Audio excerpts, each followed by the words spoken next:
Hybrid relay. ये relay electromechanical और solid state relay का कॉम्बिनेशन होता है। इलेक्ट्रोमैकेनिकल पार्ट स्विचिंग करता है और solid state part fast response और आर्सिंग से प्रोटेक्शन देता है।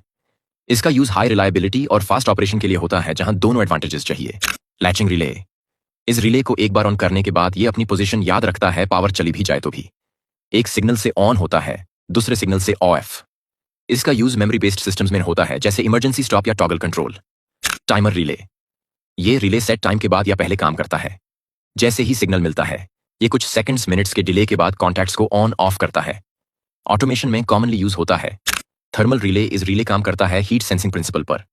अगर मोटर ज्यादा करंट खींचती है तो हीट बनती है, जो इस रिले को ट्रिप करवा देती है। मोटर प्रोटेक्शन में यूज होता है। ओवरलोड होने पर मोटर बैंड करता है। Read relay. इस रिले में छोटी मेटल रीड्स होते हैं, जो एक सील्ड ग्लास ट्यूब के अंदर होते हैं। जब कॉइल एनर्जाइज होती है, रीड्स मैग्नेटिकली अट्रैक्ट होकर कनेक्ट हो जाते हैं। फास्ट और लो पावर स्विचिंग के लिए यूज होता है, सेंसर्स में कॉमन है। Electromechanical relay. इसमें कॉइल और मैकेनिकल कॉन्टैक्ट होते हैं। जब कॉइल में करंट फ्लो करता है तो कॉन्टैक्ट मूव करके स्विच ऑन ऑफ होता है।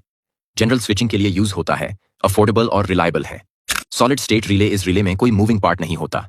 स्विचिंग सेमीकंडक्टर्स लाइक ट्रायैक, थायरिस्टोर से होती है, इसलिए बिल्कुल साइलेंट और फास्ट होता है।